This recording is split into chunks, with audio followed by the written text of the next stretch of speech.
जिन्होंने थिएटर के लिए अपने जुनून को आगे बढ़ाने के दौरान कई कठिनाइयों का सामना किया, लेकिन कभी हार नहीं मानी और आखिरकार एक कलाकार बनने की इनकी जिद और सच्ची लगन ने इन्हें बना दिया एक बेहतरीन थिएटर आर्टिस्ट।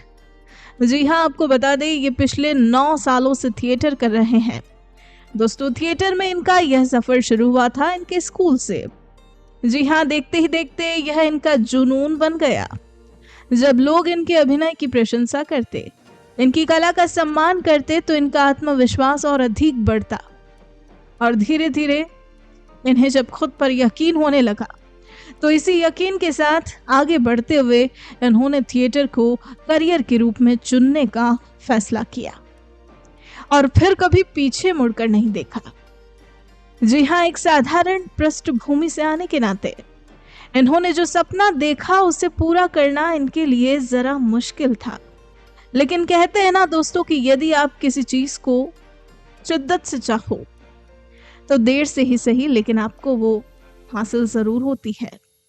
इनकी मेहनत, लगन और अपने सपने को पूरा करने की इनकी जिद ने इन्हें बना दिया एक थिएटर आर्टिस्ट। और दोस्तों, अब ये पिछले 9 वर्षों से इस फील्ड में आगे बढ़ते हुए कई उपलब्धियां अपने नाम करते जा रहे हैं और अपने इस सफर को पूरी तरह से एंजॉय कर रहे हैं। दोस्तों, आइए इस क्षेत्र में इनके द्वारा हासिल की गई उपलब्धियों और अनुभवों के बारे में जानने के लिए हम सीधा मिलते हैं इनसे और सुनते हैं पूरी कहानी इनकी अपनी जुबानी। नमस्कार, मेरा नाम है कुणाल मेहता। मैं थिएटर प्रैक्टिशनर हूँ पिछले 8-9 साल से। एंड लास्ट ईयर मुझे थिएटर के अंदर मिनिस्ट्री ऑफ कल्चर से नेशनल यंग आर्टिस्ट अवार्ड मिला हुआ है। तो बेसिकली थिएटर जो है वैसे तो बचपन से ही शुरू हो चुका था। बचपन में स्कूल में मैं पला बड़ा महाराष्ट्र में एंड प्रॉपर मैं राजस्थान, उदयपुर राजस्थान से ही हूँ। फैमिली बिजनेस पहले से ही महाराष्ट्र में था तो उधर ही पले बड़े और उधर ही सारी चीज़ें। तो महाराष्ट्र में थिएटर जो है बहुत ज़्यादा पवित्र रूप से एक्टिव है। वहाँ पे बहुत थिएटर चलता है क्योंकि मराठी एक भाषा है और सब जगह होने की वजह से, जैसे बांग्ला थिएटर हो गया या गुजराती हो गया या मराठी हो गया, तो वहाँ पे थिएटर की जड़ें बहुत फैली हुई है। तो बचपन से थिएटर वैसे स्कूल में ही शुरू हो चुका था, चलता रहा। लेकिन वो थिएटर ऐसा था कि भैया यहाँ पे खड़े हो जाओ, यहाँ पे ये लाइन बोलनी है, यहाँ से वैसे चले जाओ। तब शब्दों के महत्व नहीं पता थे हमें। तो जो भी ऐसी बातें कि ये शब्द ये बोलने के बाद ये लाइन बोलनी है तो बोल देते थे और ऐसी सारी चीज़ें बढ़ती रहती थी। बचपन की यादें तो बहुत सारी रहती है। चलो एक याद बता देता हूँ कि बचपन में ये कब सोच लिया था कि थिएटर ही करना है। ऐसे हुआ था कि शिवाजी महाराज को महाराष्ट्र में बहुत माना जाता है कि शिवाजी महाराज जो वाकई देव के रूप में उन्हें स्वीकार लिया है वहाँ के लोगों ने कि शिवाजी महाराज उनके लिए भगवान है वहाँ पे, और बहुत पवित्र रूप से एक आस्था है उन लोगों की उसके लिए। तो जब भी शिव जयंती होती थी तो महाराष्ट्र में ये होता था कि शिवाजी महाराज का एक पूरा अटायर पहन के घोड़े पे बैठा के लोगों को घुमाया जाता था। कुछ लोग होते थे तो ऐसे ही थिएटर वगैरह चलता रहता था। थोड़ा सा बोल लेता था क्योंकि उस गांव मोहल्ले में सब जानते थे कि हाँ ये बच्चा जो है कभी नाचने को बोलो तो नाच देता है, गाने को बोलो तो गा लेता है, बातें करने तो बातें कर लेता है। तो फिर सबने बोला कि भैया चलो बाल शिवाजी महाराज इसको बना देते हैं। तो कमाल का किस्सा है कि बाल शिवाजी महाराज शिव जयंती पे बन गए और घोड़े पे बिठा दिया। अब जीवन में पहली बार घोड़े पे बैठे। घोड़े को पहले देखते थे कि हाँ ये है घोड़ा, लेकिन बैठा रहे आज तो ऊपर, कभी नसीब ही नहीं हुआ था बैठा के। जब शिवाजी महाराज बन के पूरे गाँव से घूम रहे, जो पूरे लोग नाच रहे, गाने बज रहे और सारी चीज़ें चल रही थी, तो लोग आके कोई तो पैर पकड़ रहा है, कोई क्या कर रहा है, कोई झुक के सलाम कर रहा है, सजदा कर रहा है। तो वैसी कंडीशन यार ये एक फील्ड ठीक है कि भैया शिवाजी महाराज बन गए और लोगों को पसंद आ रहा हूँ मैं और लोग बहुत इज्जत दे रहे हैं यार। घर वाले भी ओ वाह, और घर वाले तो उन दिनों ही शुरू हो चुके थे। ये पैदा हुआ था उसी वक्त हमें लगा था ये कुछ ना कुछ करेगा। तो उस टाइम कुणाल नाम भूल गए थे लेकिन सब शिवाजी महाराज करने लगे। तो तब यूँ लगा था कि हाँ यार ये फील्ड सही है कि करना क्या है। तो ऐसे ही सज धज गए, ऊपर बैठ गए और चलो शिवाजी महाराज बन गए और लोगों की नज़रों में छा गए। तो तब ये थिएटर का शुरू हो चुका था। लेकिन फिर क्या है कि जैसे जैसे पढ़ाई होती रही तो धीरे धीरे थिएटर का अस्त होता रहा सूरज, कि भैया पढ़ाई में ऐसे ही, क्योंकि पढ़ने में बिल्कुल मन नहीं लगता था। अब पास होने की दौड़ में या पास होने के संघर्ष में थिएटर भूल गया मैं। धीरे धीरे अब वही है कि समझ में नहीं आ रहा है चल क्या रहा है। कंप्लेंट के नाम पे तो यूँ रजिस्टर भरे हुए, हर रोज़ घर पे खत आते थे भैया आपका बच्चा पढ़ने वाला नहीं है, क्या है, हर रोज़ फेल हो रहा है ये तो ये सारी चीज़ें चलती रही और फिर 11th-12th मेरा उदयपुर से हुआ है। तो मैं जैसे यहाँ पे आया और यहाँ पे आते ही ये पता चला कि एक यूथ फेस्टिवल हो रहा है और जो कोई जाना चाहे वो जा सकता है। और मुझे याद है 11th में ऐसे बैठे थे, कुछ एग्ज़ाम वगैरह चल रहे थे, तो वहाँ पे लिस्ट पियोन आया और बताया कि भैया थिएटर फेस्ट में जो जा रहा है वो हाथ उठा लो। तो सडन वो होता है, कई बार ये होता है कि कुछ चीज़ें आप छूट चुकी होती है सालों पहले, एंड सडन वही चीज़ वापस आती है तो आप बिल्कुल कनेक्ट हो जाते हो उससे। और वही मेरे साथ हुआ। हाँ, मैं बचपन में तो थिएटर करना चाह रहा था और ऐसा कोई, तो उस समय मेरे एग्ज़ाम में जो सबसे ज़्यादा कठिन था मेरे लिए जो करना, उसी एग्ज़ाम में बैठ के मैंने हाथ उठा लिया, हाँ मैं करना चाह रहा हूँ। और मैंने एग्ज़ाम की परवाह किए बिना मैंने जो है नाम लिखवा दिया और मैं आगे चल पड़ा, जो कि अहमदाबाद में होने वाला था, और मैं निकल पड़ा। और फिर उसके बाद मैंने ठान लिया कि अब मैं पीछे मुड़ के नहीं देखूंगा, और फिर कंटिन्यू थिएटर चलता रहा। मैं अपने आदर्श की बात करूँ तो हर वो व्यक्ति, मैं किसी एक फिक्स उसमें नहीं कहूँ कि हर एक व्यक्ति जो संघर्ष करके अपना जो मुकाम सोचता है वहाँ तक पहुँचता है, वो हर एक व्यक्ति मेरा आदर्श है। क्योंकि अगर इसको कोई पैरामीटर रखूँगा, फिक्स कोई मार्जिन रखूँगा कि ऐसे ही लोग हैं जो मेरे आदर्श हो सकते हैं या ऐसा कुछ है, तो शायद वो मतलब इंसानी दिमाग जो है वो 1000 तरीके से सोचता है। अगर हम बहुत सारे लोग हमें अच्छे लगते हैं, किसी का ये ले लिया, किसी का वो ले लिया, किसी की आदतें लेते रहते हैं बेसिकली हम। तो हर जो व्यक्ति जो कि अपने संघर्ष के साथ अपने मुकाम तक पहुंचता है, हर वो व्यक्ति मेरा अपना आदर्श मानता हूँ मैं। प्रेरक वाक्य अगर मैं बताऊँ तो एक वाक्य है संस्कृत का, एक चरेवेति कि रुको मत, चलते रहो।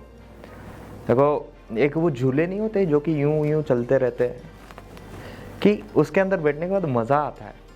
हम दरअसल इंसान जो मैंने देखा है कई बार कि अगर बात करें हम झूले में बैठ के तो एंजॉय करते हैं, बहुत मज़ा आता है उसमें। असल ज़िंदगी भी तो वैसी ही है, कभी उतार कभी चढ़ाव, कभी डर लगता है, कभी यूँ लगता है कि बस अभी जाने वाले, कुछ नहीं होने वाला। लेकिन वैसे समय में मैंने देखा कि हम बहुत उलझ जाते हैं, हमें लगता है कि बस अब मेरा कुछ नहीं होने वाला है, सब कुछ खत्म हो गया। अब आने वाले दिन है, हो सकता है वो भी अच्छे हो, झूले की नुमा ही है जिंदगी, क्या है झूला ही है। तो ये सारी चीजें चलती रहती है और जिंदगी को हम कोसते हैं, झूले को हम एंजॉय करते हैं। तो चरेवेती ये जो सिद्धांत है, मैं तो ये सोचता हूँ कि उसी के ऊपर कायम रहा हूँ और अभी तक करता रहता हूँ कि जैसे भी जितनी भी सारी चीजें हैं वे चलते रहो यार। कभी रुकावटें आएगी, रास्ता है यार, कभी भी कुछ भी हो सकता है। जैसे झूले की तो उतार चढ़ाव होते हैं, वैसे जिंदगी तो बस चरेवेती चलते रहो, बस रुको मत। अगर रुक गए तो फिर वापस शून्य से शुरू करना होगा।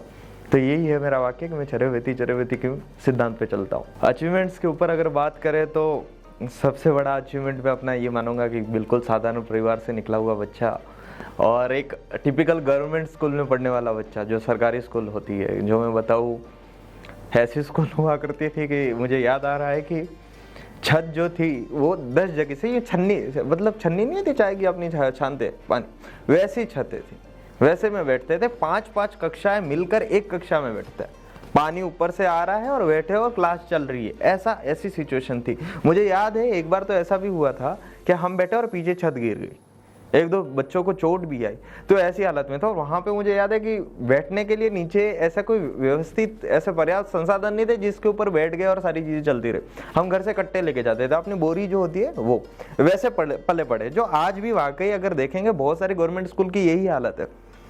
तो वैसे एक ग्रामीण परिवेश में रहकर और ये सारी चीज़ें, आज अपने आप को मैं सोचता हूँ कि कहीं पे शायद ऐसी जगह पे आ गया हो कि जहाँ पे 10 लोग यूँ कहते हैं कि चलो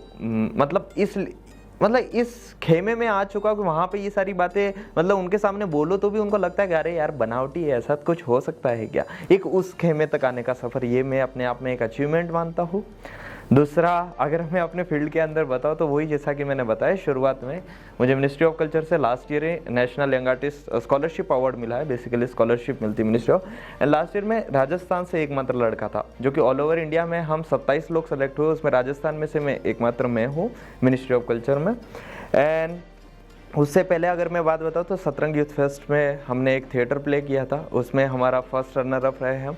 देन यहाँ पे एक ऑडासिटी नाम से IIM उदयपुर में एक प्ले करवाया था मैं एज ए डायरेक्टर वो प्ले जो कि गोल्ड मेडल मिला उसको, और बहुत सारी ऐसी विविध वो रही है कि कल्चरल एक्टिविटीज़ रही, तो कहीं किसी में फर्स्ट किसी में सेकंड, तो ऐसे कई वो फहरिस्त बहुत लंबी है, जो कि एक फेस्टिवल जैसे कॉलेज में हो गए, स्कूल में हो गए, और वो तो चलता ही रहा। और अचीवमेंट्स के अंदर एक वही है कि एक ऐसे परिवेश से निकल कर एक माया नगरी जो मुंबई है वहाँ पे एज इसे मतलब कहते हुए बड़ा अजीब लग रहा है, लेकिन हाँ कि मुंबई में एक वो है कि स्ट्रगल है, एक मुख्य अभिनेता के रूप में एक पहली फिल्म आना, फीचर फिल्म आना, तो वहाँ तक पहुँच चुका। और वो फिल्म अभी फेस्टिवल्स के अंदर जो है धूम मचा रही है, जो कि इंटरनेशनल फिल्म फेस्टिवल होते हैं वहाँ पे, और आगामी दिनों में जो कि आपके नज़दीकी सिनेमाघरों में रिलीज़ होने वाली है। तो यहाँ तक का सफ़र रहा है अभी तक। देखो, अगर इस फील्ड में आना चाह रहे हो तो मैं तो यही कहना चाहूँगा कि सबसे पहले तो ये फील्ड जो है ना वो बहुत चमकती धमकती दिखती है बाहर से, बहुत मतलब यूँ लगता है कि हाँ यार मज़ा है इसमें, कि जैसा मुझे जो मैंने बताया था, एग्जांपल दिया था कि शिवाजी महाराज बन गए तो लोग पीछे पड़ने लग गए या पीछे पीछे दौड़ने लगे, बहुत अच्छा है ये है वो। इसका मतलब ऐसा नहीं है दोस्त कि स्ट्रगल नहीं है, स्ट्रगल तो चलता ही रहता है जीवन में। ये बहुत चमकती धमकती फील्ड है। यहाँ पे एक अगर मौका मिल गया, आप इसे मत ये समझिएगा कि बस करोड़ों रुपया आपके अकाउंट में आ गया और आपकी लाइफ बदल गई। स्ट्रगल कभी ख़त्म नहीं होता है बेसिकली। अगर इस फील्ड में आना चाह रहे हो, बहुत अच्छी भी फील्ड है, मैं ये कहूँगा, बहुत हाई पेड इंडस्ट्री है भैया। दूसरी बात यही है कि अगर दिल से चाहते हो ना, वाकई अगर करना चाहते हो, तो अपने क्राफ्ट पे काम करना चाहिए। बेसिकली मैं बहुत सारे लोगों को ऐसे देखता हूँ कि जो कहते हैं कि मैं एक्टर हूँ, जो कहते हैं मैं राइटर हूँ, बहुत सारी तरह तरह की चीज़ें हैं। दरअसल उनके पास में बैठ के जब बात करने जाते हैं हम लोग, तो बात कुछ और ही निकलती है।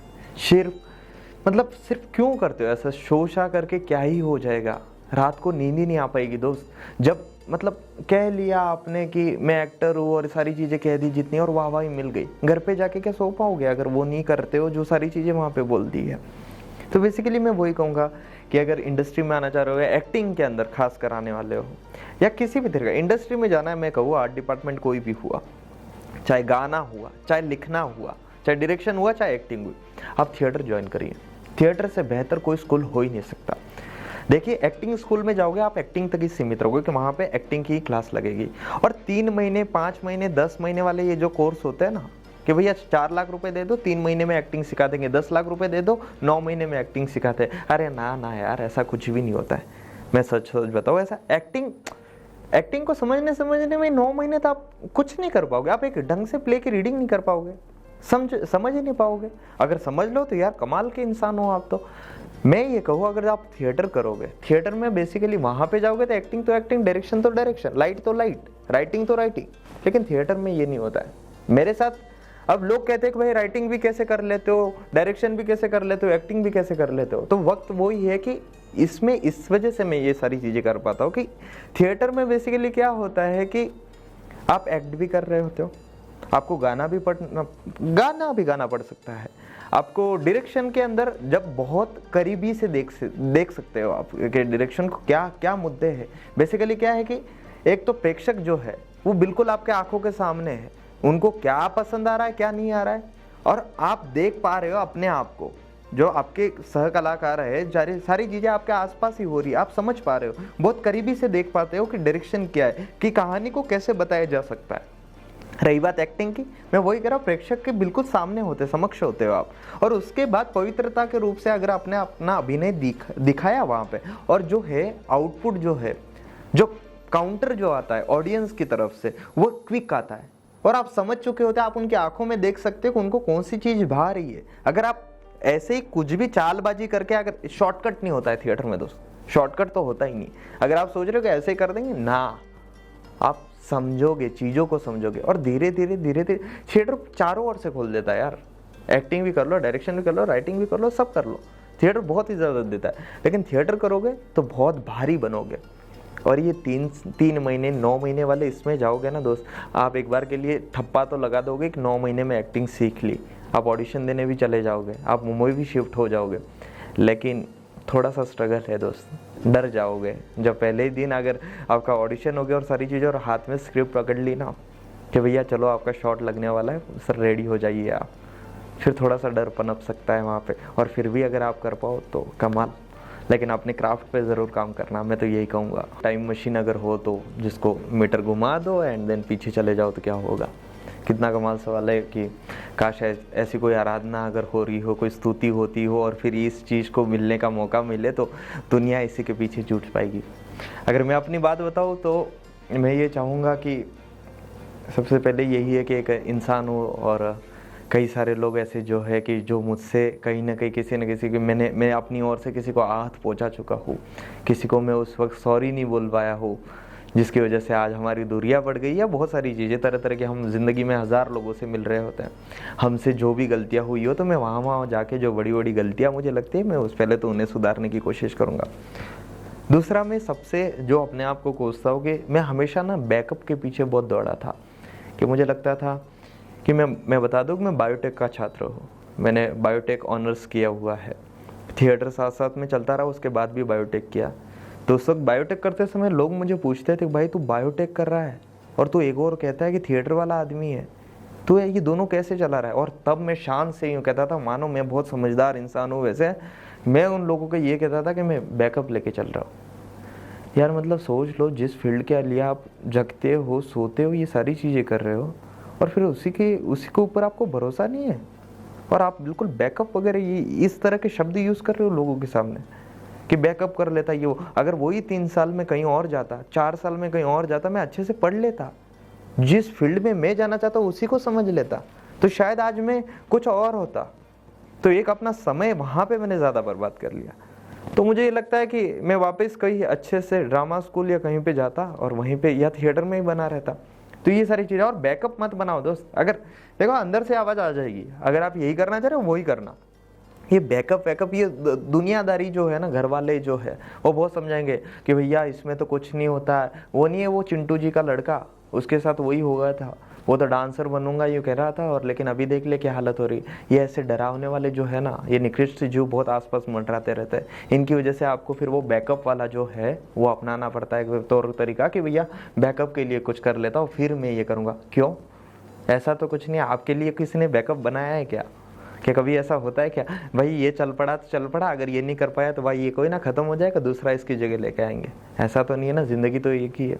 तो बैकअप के इसके लोचने में जो है वो मैं यही है कि टाइमर में घुमा के वापस भैया मैं ड्रामा स्कूल वगैरह या थिएटर ही कंटिन्यू करता, यही करता हूँ। मैं तो यही कहूँगा कि अगर देश प्रगतिशील बन रहा है हमारा, जो कि हमारी सरकार, हमारी सरकारी नीतियाँ जो है बहुत अच्छी तरीके से काम कर रही है, और युवाओं का समर्थन या युवाओं का सहयोग कैसे हो सकता है इसमें, हर तरीके से, मतलब जो अपनी फील्ड में कर रहा है अपना बेस्ट दो उसमें।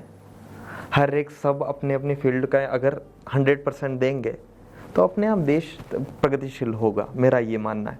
हाँ, लेकिन इसका मतलब ये नहीं कोई चोरी करता है तो वो बहुत बड़ी चोरी कर ले, कि किसी ने 50 रुपये चुराया, अब वो सोच रहा है 100% वो चोरी करनी है, तो फिर भैया पता चला 10,000 चुराने लग गया, या 10,000 वाला यूँ बोल रहा है कि अब मुझे बैंक लूटनी पड़ेगी।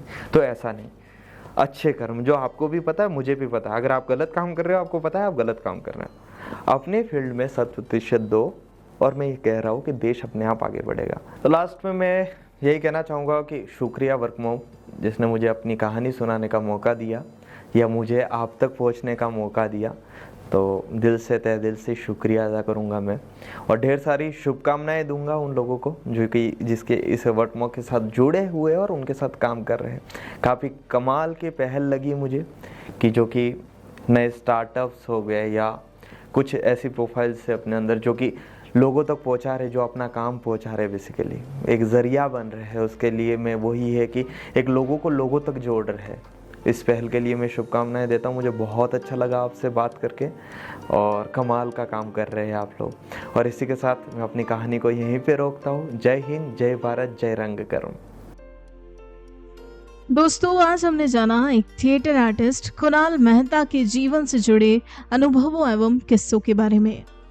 ऐसी ही प्रेरक कहानियां रोजाना सुनने के लिए आप हमारा चैनल सब्सक्राइब करें, बेल आइकन जरूर दबाएं, साथ ही कहानी को लाइक, कमेंट और शेयर करना ना भूलें।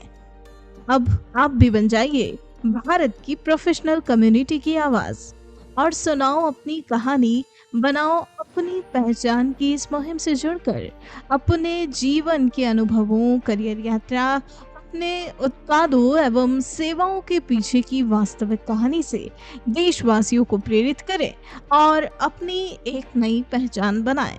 Tell your story, inspire and build your brand with the power of video. जय हिंद, जय भारत।